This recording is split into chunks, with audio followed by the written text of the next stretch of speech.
Well, good morning, everyone. I see we have 19 participants in already, so I'll make a start if I can.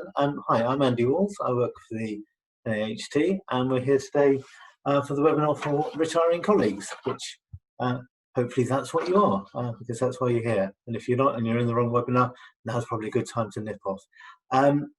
Welcome to you all. As you can see, we're just setting up. There we go. There's the slides coming in as I chunter on. So welcome to our special online session for you, our colleagues who've recently chosen to retire.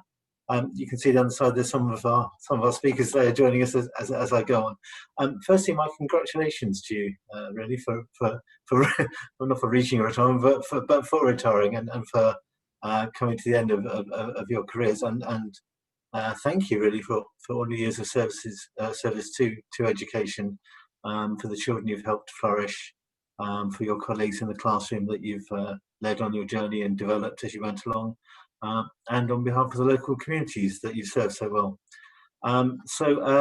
It's a well-earned retirement. It's the end of one chapter and the start of hopefully many new exciting opportunities. And the aim of today's webinar is to help support you in the way that NAHT can as you embark on your new phase. We believe that life membership is the safest, most logical next step for you. It's a unique category of membership which helps cover you and give you support should any historical issues arise. It helps you get on with your retirement plans. We're here as a safety net should you need us to support you. And our colleagues who we've got lined up to speak will be telling you more about that in detail, I'm sure. Whether it's professional counselling or pension advice or legal advice, we're here to protect you. So as I used to say on another programme, we've got a packed programme tonight, and it's certainly that. Experts in pensions, financial planning, well-being, and more, I hope. The plan for this morning, and I can see some of those happy smiling faces there below me, if you're looking at the screen, already in place. So kicking off, we're planning to have Kate Atkinson. If you're happy with that, Kate, please nod. I can see you're on mute. Oh, look there, you're nodding away, lovely. Kate's our head of, NHT's head of research and analysis, and Kate helps co-host our Planning for the Future courses, so she's very well set to give you sage advice. After Kate, we've got Lloyd Beatty, who's also there, and if you can hear me, I'm sure he'll nod as well. You think about, there you go. Senior Financial Advisor at Skipton Building Society, who work quite closely in partnership with NHT, and Lloyd will be running you through the financial advice, the independent financial advice and guidance that we can make available to you. After Lloyd, we're having Simon Thomas, who's there as well. Hello, Simon. And Simon's got 5 minutes, so you're against the clock, Simon. As head of legals, run through the legal advice we can offer you. Yeah, you'll be up against the clock there. And then after you, and she's not in there yet, but I can see her name is there. We've got Anita. Is it Sangos or Sango? I'm not sure. This is on mute, I don't know. I'm sure she'll say. Anyway, she's the manager of NHT's Wellness and Protect offer, and she'll run through the support and guidance we can offer to help look after your well-being. And then to wrap up, I'll be having a fireside chat with our head of retention, Wasim Yunus, and I'll be able to put any questions that have come up directly to him. So anything you've heard today or haven't heard today that you want further advice on, I'll be sitting and chatting to him. If I just run you through some housekeeping, there was a slide on it earlier, but you may have missed that. We do record these sessions and we're able to share them with you after the event. So do take lots of notes, but we will share everything around. So you'll be able to watch it again or indeed share it with friends, family and colleagues. Your screen name can be seen by the participants, so just be aware of that if you've called yourself anything untoward, as can any questions you put. If you move your cursor around, you'll see at the bottom there's various buttons to allow you to participate. One marked Q&A, which is if you want to type a question, one for chat if you just want to chat to other participants in the call, and there's a poll which will come to at the end. And you can raise your hand and we'll unmute you. Because we've got 22 participants in, hopefully we'll be able to have people actually directly asking questions rather than everything done in a written way, but let's see how we get on. I say a very quick poll at the end, and that's probably all I need to say to you for now. So fingers crossed for a bumpy ride, because we've got a lot of people, a lot to get through. So I'm going to shut up, which will be a great relief to everyone, and hand you over to Kate Atkinson. So Kate, you've taken yourself off mute. Marvellous. I'll put myself on mute, and the floor is yours. Thank you. I suppose the first thing I ought to say is that 99% of retirements go absolutely smoothly and there is no problem at all. So for most people, everything goes nice and cleanly and you can enjoy your hard-earned retirement. All those years you paid into the scheme will be paying off. What does sometimes happen, and where we can give support if you're a life member, is that there are certain things that can go wrong with the pensions. As I say, it's rare, it is the minority that it happens to, but when it does happen, it's quite difficult to get a resolution. So I just thought I'd run over the main things that can go wrong. Firstly, to give you an idea of what we could help with, but also I'll give you some tips on trying to head those off at the pass to make sure that you don't fall into that category person, something you can do entirely independently without our help. So the main issue that we see that comes to us when people have retired and taken out life membership is that teachers' pensions contact them and tell them that their pension has been overpaid and that they owe them some money. Now, you often have to pay in a lump sum any arrears that you've been paid that you shouldn't have had. You also have to sometimes give some of your tax-free lump sum back, and your pension would then be reduced going forwards for the rest of your life. So when that does happen, it's not pleasant. The reason that tends to happen is because teachers' pensions have had the wrong information to calculate your pension at the outset. So one thing I would say is do check that you think you're getting the amount of money that you ought to be getting as a starting point. Because if something's gone wrong, it's much easier to correct it 2 months in and only owe a tiny bit of money back to teachers' pensions, rather than 2 or 3 years later when teachers' pensions contact you and ask you for quite a large sum of money. And we do see that happening, and it's really quite unpleasant, because teachers' pensions are required to recover that money. It's public money. And if you have been overpaid, there's very little defence to prevent them recouping that money. And we have seen, for example, members have to give charges over their houses where that's gone really wrong and they've not been able to pay them back. As I say, it's incredibly rare. This is not a common occurrence, thank goodness. But if that were to happen, we'd be able to support you, explain your rights, and give you some guidance about what to do. We wouldn't be able to take a case forward, but we'd certainly be able to support through that process. As I say, it's rare, and top tip from me is to try to prevent that happening, is check that your pension looks right to you. Have they used the right salary for you in terms of the calculation, and have they given you the right amount of service? If those things are right, your pension should be correct, or at least in the ballpark of correct. So that's the first thing that goes wrong. Another thing that we see, which is a much pleasanter version of this, is an underpayment. So that's where actually you're not being paid enough money. Teachers' pensions have gone back, had a look at the records, done a bit of a data cleanse, and actually they've found they're not paying you enough. Again, that can be because your service wasn't correct, or because your salary was reported incorrectly, perhaps slightly lower than it actually was. That's a much easier thing to deal with because you're getting money. That's great. You can have some tax consequences there, depending if they're trying to pay you in one fell swoop, can move you into the next tax bracket in retirement. So you just got to be a bit wary, but that's a much pleasanter issue to deal with. And then finally, the other issue that we encounter for life members is members that have had a problem with something called the annual earnings limit. Now, some of you may be aware of this from colleagues. That is a limit to the amount you're allowed to earn in education once you've retired from teachers' pensions at age retirement. So only in age retirement. If you go early, if you've got an early retirement pension, this doesn't apply to you and will never apply to you. But if you've taken your pension at age retirement, so without any reduction, you're only allowed to earn a certain amount of money in education if you want to do so. And if you breach that, if you earn in excess of that, your pension would be stopped for the year. The problem with that is some members have come a cropper with this. If nobody notices that you've breached your annual earnings limit for a couple of years, teachers' pensions can overpay the pension because they don't know to stop it. And if that happens, they can knock on your door and ask you to pay the money back. And for some members, that's been in the region of £20,000 to £30,000 until it's been discovered. And members have worked in good faith and haven't realised that this was an issue for them, and they have breached it. again, is quite tricky because it's very, very inflexible, because all of this is set out in legislation and it's public money, and teachers' pensions will recoup it, and they can just reduce your pension going forwards, for example. So again, that's another issue. You can have a look at the information about the annual earnings limit and avoid that trap by one of our fact sheets on our website. So assuming you all still have access to that, you can have a look at the re-employment fact sheet, which gives you quite a lot of detail about this issue and how you can avoid it, and just make sure you don't get into that trap. But as I say, if that does happen to you, if you're a life member with us, we can provide guidance on it. They're the three main areas that we look at in terms of life members. And as I say, it is really rare. Most retirements are absolutely smooth and go through easily, and there's no messing around with money owed. But if it does happen, it can obviously be quite high value and quite worrying for people. So if you are a life member, we can support you.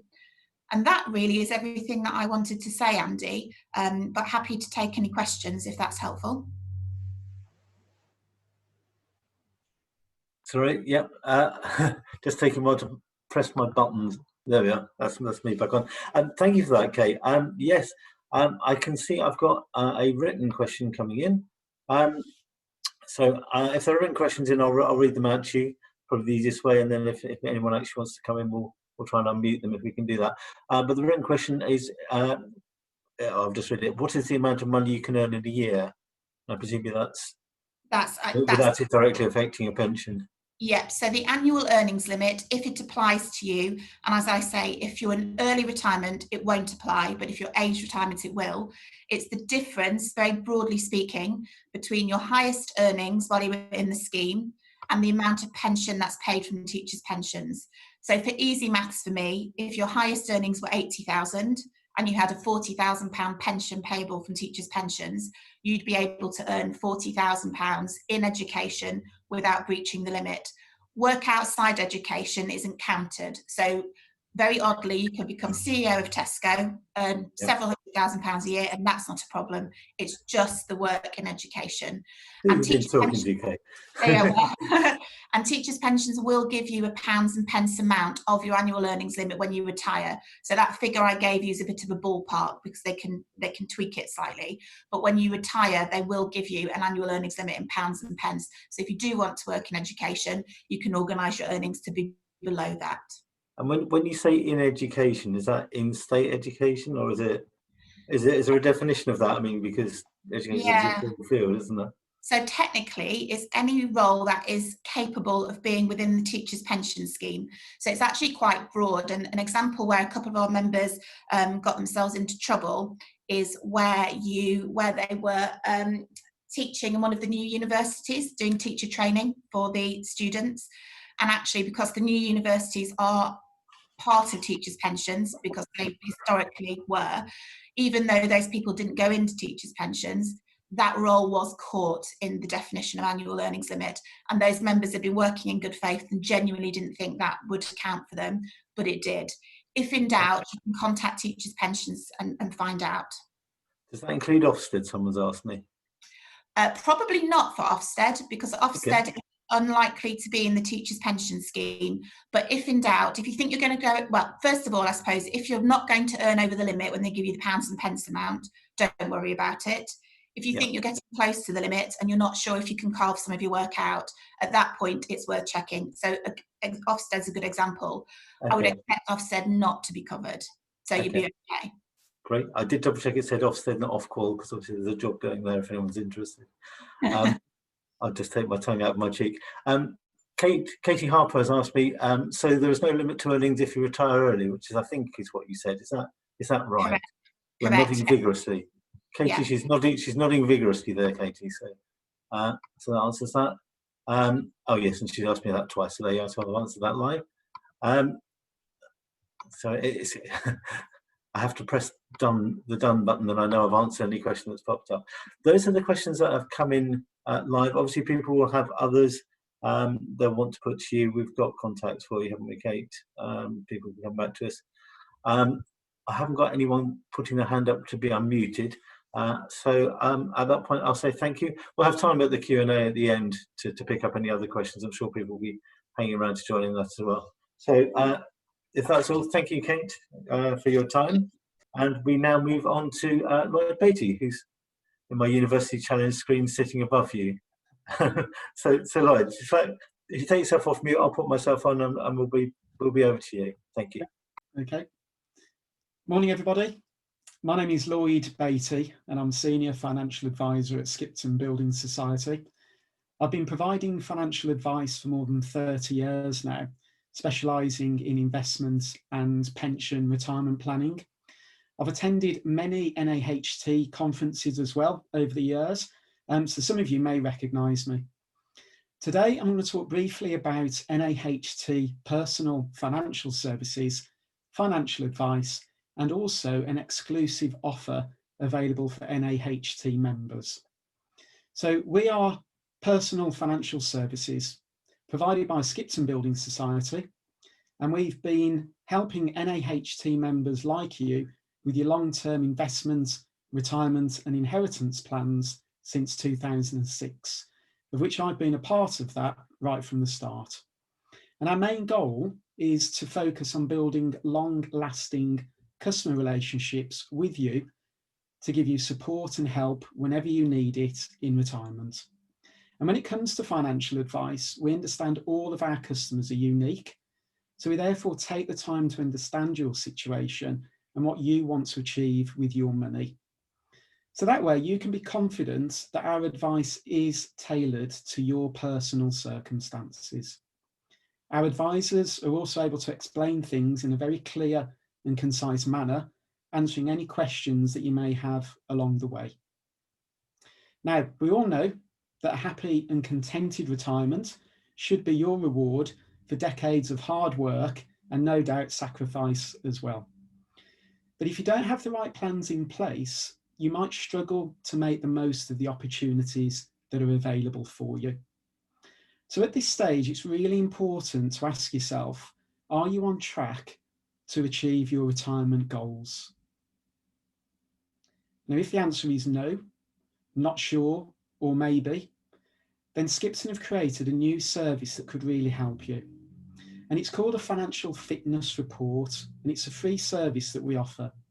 It starts with a 30-minute conversation where you can talk to a member of our friendly team at Skipton head office, and it's about how you're actually getting on with managing your own money. What we'll then do is ask a series of questions around the areas you should consider when planning for your retirement, and we'll also suggest some other areas that you may not have thought of, and that will then enable you to get on track thinking about your future. Once that's done, we'll then send you a report, and that's yours to keep, and you can review that.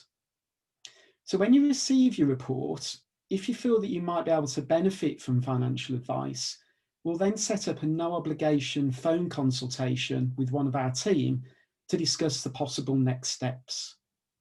Now, if you and Skipton think that financial advice is right for you, then we'll arrange a financial advice appointment.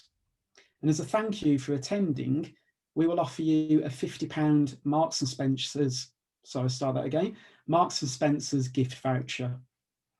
Now, I just want to make sure that you're aware, even if you don't act on the advice given, you will still receive that voucher. So that's just as a thank you from us.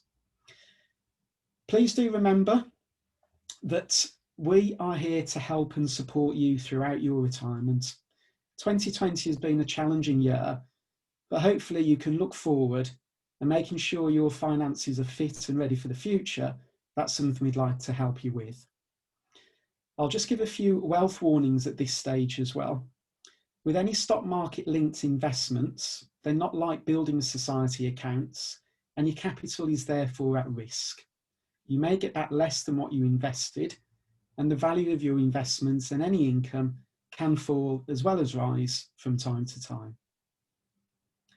So thank you for listening to me. If there's any questions, I can answer them now, or alternatively at the end of the meeting. So over to you. Thank you, Lloyd. That's very clear and very helpful. I'm just looking at, so I'm trying to multitask, which obviously as a man I have an immense trouble doing. I don't have any Q&A written coming through, but I'm sure people are thinking and mulling, and that may change and things will pop up as we go along. If people want to reflect on that, because obviously some of that's, you're going to want to go away and get your calculator out and do the sums. If people have got questions, you're around later, aren't you, Lloyd? So people can come back and put questions to you.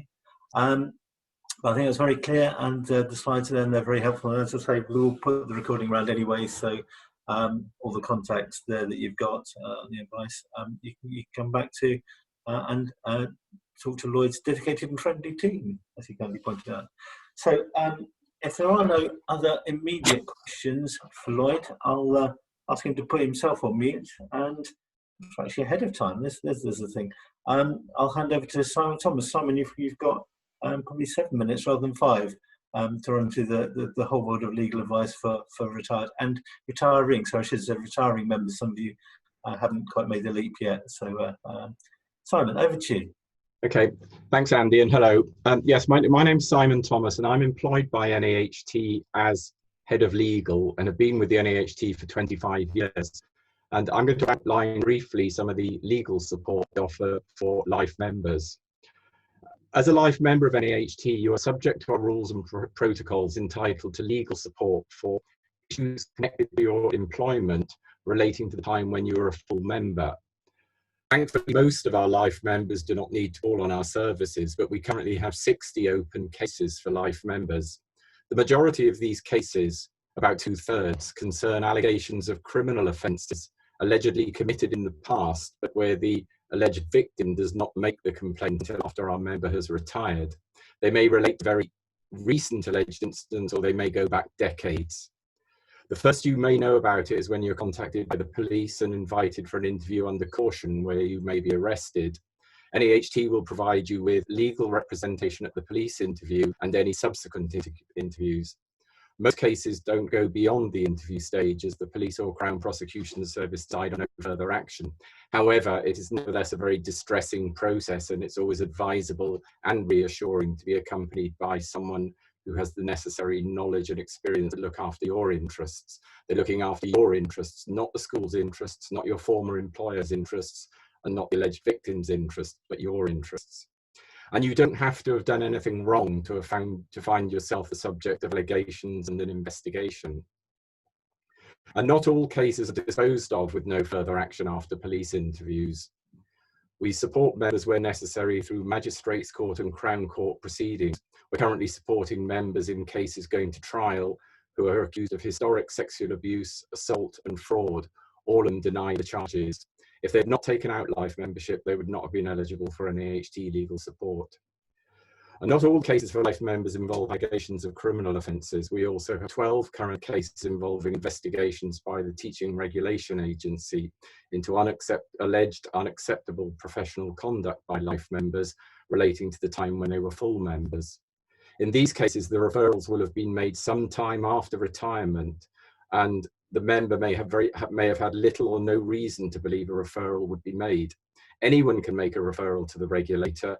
Referrals are sometimes made by former pupils, their parents, or former colleagues, as well as former employers.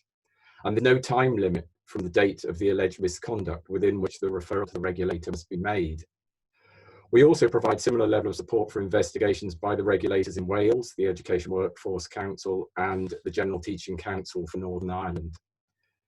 In one case, a life member has been named as a respondent to a claim for discrimination in the Employment Tribunal. And in the past, we've also provided support for personal injury claims for members with asbestos-related lung disease, where there may be a long period of time between exposure to asbestos in the school and the onset of symptoms from the illness. There is, of course, small print on eligibility for legal support, which is set out in the NAHT's Legal Advice and Representation Protocol, which is available on the NAHT website. And I think that's all I wanted to say for now. So thank you, and I'm happy to take questions. That's it from me. Thank you. Thank you very much, Simon. Very clear and concise. I forget lawyers are paid by the hour and obviously have a meter running, so you're clearly used to cutting your cloth to meet your needs of your clients. So thank you for that. What I think I'll do, I can see there's a couple of questions coming on. There's one for Lloyd, there's one, I think probably for Zim, I had one earlier. Okay, what I'll do is if I may, store those up to the end so we have a sort of fairly lively interactive session, and we keep the flow of the presentation going, if that's okay. And so, in which case, I will then hand over to Anita, if I may, to talk about the NHT Wellness and Protect programme. And Anita, you can tell me how to get your name right as well when you come off. I'll hand over to you now. Thanks. Bye. No problem. Thank you, Andy. So my name is Anita Sangot, and I'm the manager of NHT Wellness and Protect. So I'm not sure how many of you know what NHT Wellness and Protect is, but it's actually the solution for absence insurance and wellbeing support. So the aim of the absence insurance is to basically try and prevent and reduce absences before they occur with the wellbeing package. So we offer a really flexible level of cover, which can include ongoing absences and existing conditions. We can sort of look after the maternity costs that will cost the school money. And one of the main things about our policy, as I mentioned, is our wellbeing cover. It's a really comprehensive level of cover, which is included complementary within Wellness and Protect. And as some of the members have already mentioned within this conversation, retirements generally do go very smoothly, but there are a number of factors which sometimes we can't look after, and they do happen, which are unforeseeable. For example, coronavirus, and it doesn't matter what stage you are within your career, it can affect your well-being, which is something that we need to look after and is paramount to prioritise. So what we decided to do within Wellness and Protect is to offer all members a free trial for our wellbeing services, which went really, really successfully. We had over 1,900 registrations following Paul Whiteman's announcement. So all staff and at school, if you're a member, and all of the staff within the school had access to the full wellbeing services, to which we had, as I mentioned, 1,900 registrations, which involved over 600 counselling sessions. It really helped us identify that mental health support is really where the support is needed within schools, especially with the build-up to return to school, September around the corner. So what we decided to do is we have extended the trial for all mental health services until the October half term, which all members can access. So that's not just members of who are NQTs and have just started, who are going through things. It's throughout your whole career. And one thing that the trial has allowed us to do is to speak to so many members, people at school, and really understand what it is that you need to support you within the school to change the wellbeing culture. And essentially that's going to start from the head down. So it's the leaders within education that are really going to have to make that change, and Wellness Protect is the product that will support you in doing that. Now, not only obviously the leaders within school are going to need that sort of encouragement, that help and that support, but the people that have been running the school for so many years, for example, retiring members and potentially live members, have got the opportunity to use the wellbeing services and take advantage of that as well. So if you are a member, then you are able to access the trial for the next couple of days for the full wellbeing services. And then until the end of the October half term, you'll also have access to all the mental health services as well. So please feel free to take advantage of that. From speaking to a lot of members within the school who are close to their retirement, we've also understood that there is a little bit of a shock factor that's going to come to the system, that they say that, you know, we need to have a routine into place. And for the most part of our life, we've been waking up, going to school so very early. And I think that our routine is going to sort of to take a hit for it. So what we've also identified is that retiring members do need support as well. So within the wellbeing, what we're going to offer is a plan. So I'm unsure if any of you have seen our services, but we do have a personal trainer who's available, which is complimentary within your package, to have PT sessions, to speak about nutrition and diet. And within that, they've recently put together a few different courses, a little package. So you can have a week challenge where you can get a little bit fitter, a 6-week challenge. So over the summer break, you could have obviously accessed that. So they're accessible throughout, and you can access them at any time and do them whenever you like.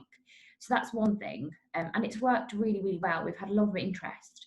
So for that reason, we're going to do very similar plans for people in different stages in their career. So for example, NQTs, people that are going up into SLT, and also retiring members, to help them throughout their retirement to get a new routine. And how we're going to do that is we're going to focus on the 4 pillars of well-being, which is eating healthy, sleeping well, physical and mental support. And within those, we're going to guide you and help you and support you to ensure that you are looking after your well-being, essentially. So there are going to be obviously a lot of things which NHT offer you, for example, that financial, that legal support.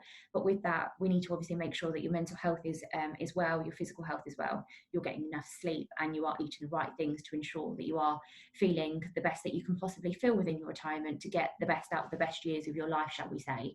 So there's a number of different things which within Wellness and Protect you can tap into. You don't have to be a member of staff. Even if you're a retired member of staff, you're a life member, you can access our wellbeing services, which include counselling, physiotherapy, mental health support. We do a 24-hour GP helpline, so you can access that. We've got our in-house NHS trained nurses. We've got a number of different supporting services. But as I said, I think that one of the best services which we've developed following the trial, which we've just put together, is understanding what it is that we can do to help the leaders within education, the retired members within education, to really give back, to support you and sort of help within your well-being, essentially. So that's a little bit about Wellness and Protect and our wellbeing package, what's available to retiring members and life members. So if you do have any questions about the wellbeing support, what that will look like for you, how we can make it bespoke and tailor-made to yourself, please do let me know or drop me a question within the chat. I'm more than happy to answer them. Thank you, Anita. Thank you. What you didn't see off screen was the excitement. There was a gas board knocking on my door asking to change my gas meter while I'm in the middle of the presentation. So I missed the last 5 minutes that I don't want to change my gas meter, but I might do. He's going to come back and ask me. So thank you for that, Anita. And it's so important at the current moment to be aware of what's out there in terms of the Wellness and Protect offer. We live in interesting times, and it's really helpful for you to run through all of that for us. So I think that then takes us onto our Q&A session with Wasim. Now Wasim is on the call, but he's not showing his video yet. Wasim, if you're there, can you pop yourself onto the screen? Oh, there you are, as if by magic a man appeared, just like on Mr. Van. And you're on mute at the moment, Wasim, which is rare, but now the screen I've got it's rather annoying. I'm at the top of all the little characters, and you're right at the bottom, Wasim, so I can't see myself and you. But I'm sure we'll get there. I don't know what it looks like for everyone else. I think there is an option to hide people who aren't speaking, which if I just try and do that seems to work. That's okay. So, Wasim, do you want to say a little bit about yourself first of all, and who you are and where you come from as these blind date? Okay. Hi everybody, my name is Wasim Yunus. I'm the head of retention at NAHT. I've been with the union for coming up to 2 years. That's it really. Where am I from? I'm a citizen of the world, darlings, like Mariah. So there you go. Before we start, I just want to say thank you to all the speakers. So Kate, Lloyd, Simon, Anita, very, very much appreciate your time. Thank you for what you've said. It's been really, really helpful, even to me, especially from the Wellness and Protect and the legal and what Laurie said about Skipton. So thank you. I do have a bone to pick with my colleagues for spelling my name incorrectly, but we'll pick that up after the session. Oh, yes. No, I'm looking at you, and underneath you, your name is correct, but on the slide, well, I'm very sorry about that. I do apologise. Okay. I've got a few questions that came up during the chat, which I'll pick off first, and then others will come to as we go along. As I say, I think we have the ability to unmute people, so we can have real people really talking in real time. Okay. But while we're going through, I don't know if Kate's still there, would care to join on. There was a question about whether you need to have a break in service between working and then coming out of retirement, and whether that affects your pension. Can you give us a quick answer on that, Kate? Yeah, I can. I actually just typed to respond so everyone can have the written one, but I'll explain as well. Yeah, so in order to take your pension, you have to be out of service. So that's why you need a break in service. So your employment has to genuinely terminate. You can then have your pension paid. You can even arrange a day's break. You've got to get your timing exactly right, but you can do that. And then you can be re-employed on a brand new contract. It can even be effectively your same job, but it has to be a brand new contract. And then you can even rejoin pension scheme if you want to at that point. The thing you've got to be careful of if you're doing that is if you're taking age retirement, because the annual earnings limit applies to you. So you've then got to be wary of that. But for people who retire early, that's not an issue. There's some really good fact sheets on our website actually for everybody that go into these things in detail about early retirement, age retirement, re-employment. That's the fact sheet that talks about the annual earnings limits. So I'd encourage everyone to pull those off. We've tried to write them in as user-friendly way as we can, but pensions is very complicated. So they're not short, but they're very thorough and hopefully quite user-friendly. So have a look on there as well for any further information. Thank you, Kate. Really helpful answer. And I think I read that the answer is yes, there does need to be a break, and yes, it can just be a day. Is that a fair summary? And yeah, there's lots of advice and guidance. Yeah, you've got to arrange it carefully to make sure it's paid in the break, but you absolutely can. And our early retirement fact sheet and age retirement fact sheet go into some detail on that. So if you just Google it with NAHT, that should come up for you guys, and you can get the fact sheet with full information.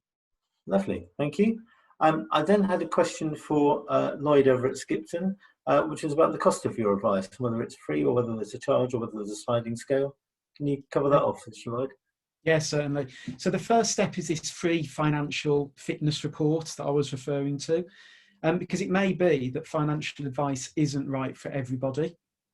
So once you've gone through that free report and then the consultation with one of our members at head office, we will then be able to determine if financial is right for you. Okay. Now, just to answer your question, if it is the right thing to do, a fee is payable by the member only upon completion of the advice. And that's why we say it's no obligation at all. So if the member is happy with the advice they've received, there is a maximum one-off fee of 3%. And that's based on the value of the amount of money that's being invested. As an example, 50,000, one-off fee, £1,500. That is the maximum fee. And there is a sliding scale that does apply depending on the amount of money that is being invested. And that would be the advisor's responsibility to make sure upfront that the member is aware of what the initial fee is.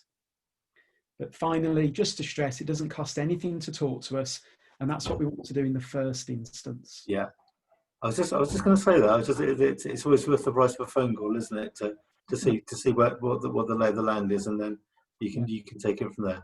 Okay, thank you. Look, that's clear. I had another question for Kate, if Kate's happy to take another one that's come through. And I don't know the details of this. There's a court case currently on pensions with the government, which the government, so the questioner says, has got until April 2022 to reply to. Is that about right? And can you give us a brief update on that, Kate? Yeah, absolutely. So it's a rare instance that as a pensions person I get to give people good news. So I like to talk about it. Normally telling people things are getting worse with retirement.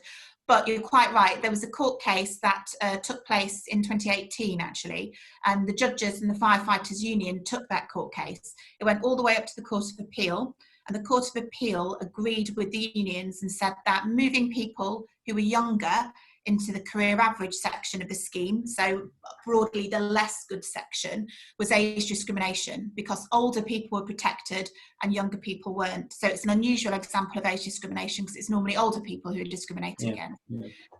The government realised this was going to be enormously expensive. We're talking billions of pounds to correct. So they tried to take it to the Supreme Court. The Supreme Court said, no, there's no case to answer, i.e. the Court of Appeal's decision is good law. So as far as we can get in this country, that's absolutely a crystal clear decision. The government has now agreed that that is correct. And there is a consultation that came out 2 or 3 weeks ago which is looking at how they remedy that discrimination that's taken place into the scheme. Now, I've been feeding in with the DfE and the Treasury prior to the consultation going out to look at the technical detail of this. So the remedy that's being proposed is technically correct, and we think covers off a lot of the quite complex technical issues that need to be addressed. So the consultation that's come out is good. The government is looking at two approaches to correct the discrimination. Right. One is that people are allowed what's called an immediate choice, and another is that people are allowed a deferred choice. And those choices relate to which section of the scheme you want to be in. Would it have been better for you to have had final salary benefits for longer if you've been moved to the career average, or would you like to stay in the career average scheme? Now, we, the NAHT, are responding on your behalf to the consultation. You can also put your own responses in if you want. We prefer the deferred choice approach. The reason for that is you get to make that choice at retirement when some of the variables have disappeared for you. So how is your salary going to go over time? At what age do you want to retire? All those kind of things. But what it's basically going to mean is that for the period that the discrimination's been ongoing, you're effectively going to have two pensions, if you like, working in the background. So you've got the real one where you move to career average, if that did happen to you. So the benefit statement will show that. But you're also going to have this background choice floating around, which you'll be able to elect to have your final salary pension instead. And October, so April 2022 is the date at which they're going to finalise all of this, and everybody, lock, stock and barrel, will then be moved across, we think, to the career average section. So that's the end of the discrimination period. Yeah. Because you can treat everybody equally as badly, you just can't prefer some people over others. So, it's getting a bit 1984, but I know what you mean. Yeah.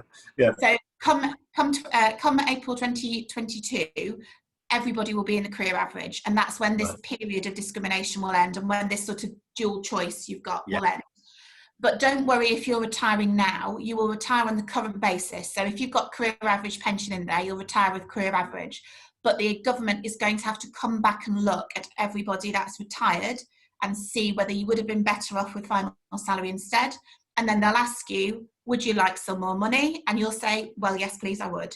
So don't worry if you're planning on retiring now that this is going to mean that you're not going to be considered as part of this remedying. You will be. It's just the government is going to take them a while. They haven't completely finalised the decision the way they're going to the discrimination will be corrected.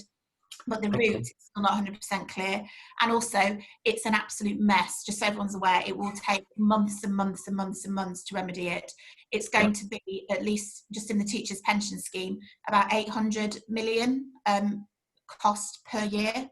So the numbers are big, and the background administration is hard, but they will be doing it. So none of the decisions people are making now will suddenly take you out of the loop in terms of having your pension looked at and potentially increased if it would have been bigger in final salary. Yeah.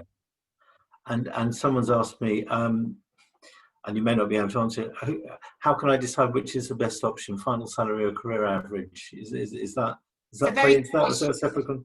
Or is that get your own independent financial advice I can't tell you, or is it something we have a view on? Well, it's a very good question. First of all, in the consultation, we are pressing really hard that you get good information, and that good information should either allow you to make the choice so it's really clear, or it may be the need to go over to get independent financial advice. We, unfortunately, NAHT won't be able to tell you because we're not regulated in that area, but what we're looking for is the clear information, either so you're able to make that choice yourself, or so it's quite easy to go to a good financial advisor and get them to look at it. For some people it will be really clear, but for other people it will be a grey area, and it will certainly be a lot harder if this immediate choice comes in, and then I think it will be financial advice, and that's why we prefer the other option. Because if you're choosing now, let's say you're 52 and you're choosing now, you have no idea what your salary will do over the period retire, and you don't know when you necessarily want to retire, and all those different variables will impact on which option's best for you. But it's a good question, and fingers crossed there'll be enough information to do it yourself, but I suspect it may be going over financial advice if it's not clear.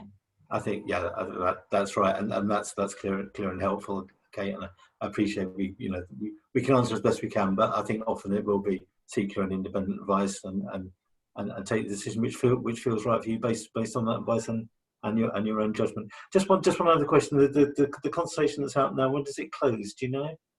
Oh yes, I do. This won't be spot on. It's the 8th of October. So there's time to respond to it. As I say, it's very technical. We think it's good. The technical options are right. And a lot of the messaging that we're giving is that we want the deferred choice, and we want to make sure that whatever happens, the people who have been discriminated against have no detriment applied to them. There's all sorts of funny things to do with tax that may be difficult. So our view is that the government should pick up the tab for this. I suspect they won't agree with us, but yeah, it's October, so should be a link to it on our website, or you can just Google it, and it will come up via teachers' pensions. Yeah, I wasn't expecting you to know the link, but yeah, I think if there's a link on our website, that's really helpful, and people can get there. And I think I'll make a note at the end. We'll send that link round to people so that they can see it, and if they're feeling brave, they can respond to it as well. But as you say, NAHT is doing a combined response on behalf of its members, isn't it? Okay, great. Thank you, Kate. A helpful answer to a complicated question. So while we're on matters of cost, and while I've got Wazim there, a question I had in earlier was about the cost of life membership, which is kind of why we're all here. So do you want to run us through the costs and benefits of life membership, Wazim? Sure, absolutely. So anybody who is retiring now will retire on the level that they are currently paying. So if you're retiring as an Edge member, you will pay for the next 12 months your Edge membership, and then after that you don't pay anything. The same applies for every membership category that we have. So if you are a head teacher or a departmental head or a deputy or an assistant or a principal, you continue paying at that rate for the next 12 months. Thereafter, all monthly payments stop, so you pay an annual fee every January of approximately £38 to £39, and that's it. There are no other fees. The great thing about life membership is some of our members, not all of them, some of them do decide to go back into part-time teaching, and that's a choice they can make. And if they do, the 12-month payments that you make upon retirement covers for that. So if you do decide after a few months thinking, actually, do you know what, I'm bored, or I just want to do something to help myself. I'm not being in the classroom any longer, let me back in. Yes, I'm sure lots of them think that way. But if they do, and they maybe want to help their school out or their local school out, and they want to do some part-time teaching work, their 12 monthly instalment payments will completely cover that. And so, is it the same if they take up a governorship or another paid job or become a consultant? Or thank you, that's a really good question actually. If you become a consultant and you are self-employed, then we do ask you to get in touch with our partners at Greybrook, who offer you professional indemnity cover or personal indemnity cover. I never know which way around it is, but it's something indemnity cover, professional or personal. And they offer you that at an incredibly discounted rate because they are a preferred partner of NAHT. We also have some of our members who want to support governors, and we have another partner, Judicium, who we work with, who offer a paid position where they train our members and they can go and help out governors. There's further information which I'm really happy to share with anybody who's interested after the session, where the full details are available on the website. So we have lots and lots of options for our retired members who we call life members. If you ever hear people life members, that's what we're referring to. Any other questions, or was that sufficient of an answer? I'm not sure. Those were all the questions I had. I'm sure people will type them in as we go along, raise a hand, or quite possibly bring them up with us afterwards, and we'll send out the email contacts of people who think of questions. Sort of, you know, I have got another thing that I think is really important to share. Oh, sorry, yeah, Andy. please. Our retiring members. So retiring members are those who generally around the age of 55 or who are eligible for retirement benefits. I think that's really important to make that distinction, because not all of our members will retire at that age, although that is generally around when our leaders retire. Some of our members do retire early. and that's fine as long as you're eligible for early retirement benefits. Even if that is early, you can still become a life member. Some of our members retire on health grounds, or for whatever reasons they may have responsibilities outside of the school, or as COVID is thrown up, they want a change in direction in their life. As long as they're eligible for retirement benefits, then absolutely transferring over to life membership is the best thing to do. And I think from what Simon was saying earlier, and from what Kate said earlier, and what Anita was talking about well-being, I think that's a really pertinent issue at the moment. But more than anything, we have seen live examples, and I'm sure she won't mind me naming her because she asked for herself to be named. One of our former members, Carol Hines. If anybody reads our magazine, I had a chat with her and a Q&A was put into that magazine. Okay. I think at the middle of last year. Again, happy to share this article. Yeah, we'll dig that out. Where she very candidly spoke about the difficulties of dealing with the pension issue by herself. She had no support whatsoever. It had a significant impact on her well-being, mental and physical. It really took its toll. And she really wanted to warn others to please consider and transfer to life membership, because you can never underestimate the support that NAHT gives. Her name was Carol Hines, and for many years she's still dealing with her pension issue, which is something we could have helped with, but because she didn't transfer to life membership and she exited out of membership, we couldn't offer anything, and there was no way for her to come back after a certain period, because members can only transfer over to life membership within a 6-month time frame from when they retire. Okay, thank you. That's worth people remembering, and we'll find that. We'll save people thumbing through old back copies. We'll find that link and email it around when we email the presentation around. And okay, I've got just one more written question, which I'll deal now, which is for Anita. I'll read it for me. Anita, how often do we pay £45, and do they have to be union meetings? Is the question. So it's sort of a question generally about costs for your services. Yeah, no problem. So, can you hear? Am I off mute? Yeah. Yeah, you're on mute. So from November to March, we've actually done a price as well, because generally speaking, a lot of schools like to include their staff all in within their wellbeing cover, as it comes complimentary. So as Wasim was saying, if you did want to continue teaching or do part-time teaching, and the school was going to include you within that policy, obviously that would be a cost to the school, and that would be complimentary within the policy, or wellbeing services. If you are a member of NAHT though, and you continue to be a member of NAHT, you can buy into our wellbeing services as a standalone product, which I'm happy to provide. And there's a few different prices, so I can send them out to you with details on.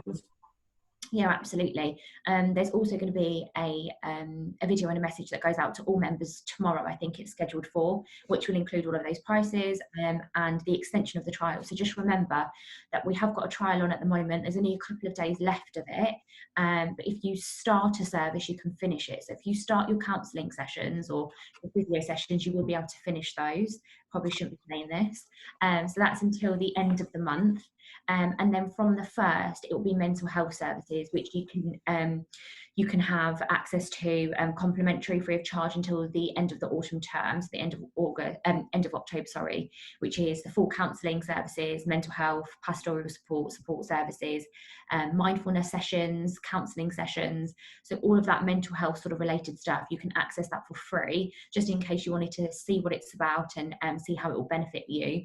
Definitely register for the trial. So if you go onto the NAHT website, Wellness and Protect, and there's a registration page, you just need to pop in your name, your detail and your email address, and then a wellbeing consultant will give you a call just to let you know how to access all the services and basically be designated for you for your trial. Once you sign up with us, like I said, I'll send you over a list of the different service options available. Once you've signed up with us, you can do it for, as I said, those 5 months until April, just in case your school wants to include you in the policy. If you're continuing on a part-time basis, they can do that.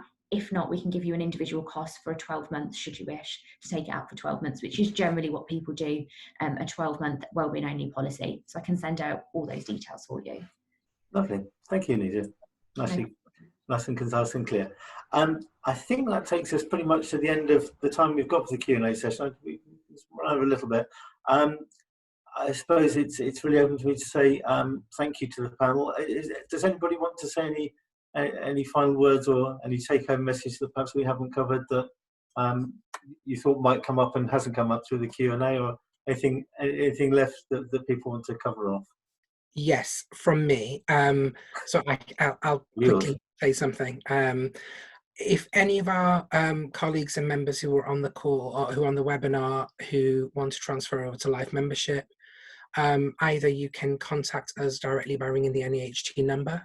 Our team is ready and available to support. You can also email us. I'm sure that the contact information, Andy, you'll send out once the session is over. But it's the normal email address you've always used, which is membersupport@naht.org.uk. Yep. Our normal telephone number still applies. Your membership, if you're retiring at the end of August, comes to an end at the 31st, so which is obviously Bank Holiday Monday, where we're not going to be in the office. So you've got the next day and a half to get that in there. We will try and support you. So even if you do email in and we don't get back to you and it goes into September, please don't worry. We will respond, and it won't impact your membership or the continuation of your membership. But please do get in touch. If you've got any specific direct questions, I'm sure Andy will also give you my email and contact details. Yeah. Thank you very much. Okay, thank you. So unless anyone else wants to put up a real or virtual hand, I'll say thank you to everyone for taking part today. Thank you to our panelists, Kate, Lloyd, Simon, Anita and Wazim. And apologies for misspelling your surname, Wazim. The person responsible will be shot. As you can see, we've put up a very, very, very easy poll. There's just one question about Life membership, which is up there now. Actually, I can see you're kindly filling in as I speak before my very eyes. If you've got any questions about Life membership, as Wazim said, the contact email is membersupport@naht.org.uk. The phone number is 0300 30 30 333 and ring option 2. And we'll put these numbers around to you as an aid memoir at the end. You can look on the NHT website. I've got a very long email address, but for details about Wellness and Protect, just Google NHT Wellness and Protect. It will find it. If you've got any technical details about today's session, you want to contact us, best way is events@naht.org.uk. So feel free to contact us that way. We will send it round to everyone who's taken part today a recording of the session, including the panelists, so you've got that to scare your grandchildren with at some later stage. And I think that's all I wanted to say to you today. Thank you for your time. If you've enjoyed this webinar, it's obviously moving forced by circumstances more than anything to become experts and putting on NHT webinars, but we do them quite frequently now. Most Tuesdays we do an NHT webinar, and on Thursdays Pathway, who are our partners in NHT, offer a webinar. So if we can just plug some that are coming up that you may be interested in. So on Thursday the 10th, Guy Dudley, who you probably have come across if you've ever phoned up NHT, is running a webinar on putting you back in control. On Tuesday the 15th, we've got a seminar with the Education Support Partnership about resilience, which is clearly very timely, particularly as people have been back in school for 2 weeks at that point and probably be in need of some resilience encouragement. On Thursday the 17th, Andrew Hammond, who you will have come across, a former primary head teacher and now working with Pathway on their education programme, will be running through what that's all about. And at the end of the month, on the 29th, Philip Orlehead will be talking about Ofsted inspection. So if you haven't quite left the career yet and you're worried about Ofsted knocking on your door, if they've still got time to, then you may want to watch that. But I think that's all I have to say today. And again, thank you to Kate, Lloyd, Simon, Nita and Wazim. Thank you to Laura behind the scenes for sorting all this out, making it flow so smoothly, given the number of things that could go wrong. I don't think anything did apart from the gas man coming, and you didn't even see that, so that's okay. So I think at that point I'm going to stop speaking and say thank you to everyone. Thank you for your attention today, and we look forward to hearing from you and hopefully seeing you as Life members. Thank you. Thanks everyone.